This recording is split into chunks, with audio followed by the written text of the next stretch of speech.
बारिश की बूंदें छत पर हल्की हल्की दस्तक दे रही थीं। बाहर का आसमान गहरे बादलों में लिपटा हुआ था, जैसे किसी ने नीला कपड़ा लेकर उसे स्याही में भिगो दिया हो। गली में खालीपन था, सिर्फ पानी के छोटे छोटे झरने नालियों में बह रहे थे। आयशा खिड़की के करीब खड़ी थी। उसके हाथ में एक पुराना सा लिफाफा था, जिसके किनारे जर्दी माइल हो चुके थे।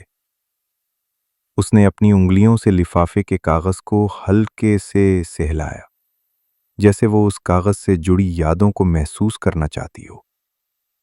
ये खत उसके शौहर हामिद ने उसे 5 साल पहले लिखा था।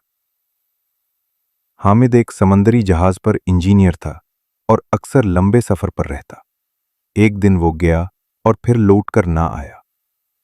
कहते हैं जहाज तूफान में गर्क हो गया, मगर लाश कभी न मिली। आयशा के लिए ये खत उसकी आखिरी निशानी थी। उसने खत के अल्फाज को दर्जनों बार पढ़ा था, मगर आज वो बारिश में खिड़की के पास खड़े खड़े फिर उसे खोलने लगी।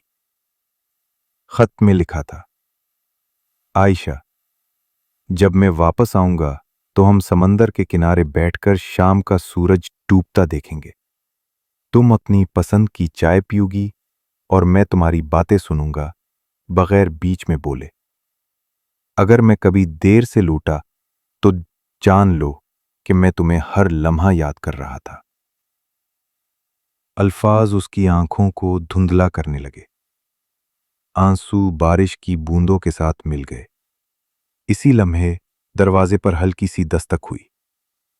आयशा चूक गई। उस वक्त कौन आ सकता है? उसने दरवाजा खोला तो एक अजनबी खड़ा था, भीगा हुआ, हाथ में एक छोटा सा लकड़ी का बुक्स था। बीबी जी, ये आपके लिए है। उसने बुक्स आगे बढ़ाया। आयशा ने हैरत से बुक्स पकड़ा। ये किसने भेजा है? आदमी ने बस इतना कहा, एक दोस्त की अमानत है, और बारिश में गुम हो गया। उसने बुक्स खोला तो अंदर एक पुराना कंपास, एक समंदरी नक्शा और एक डायरी थी।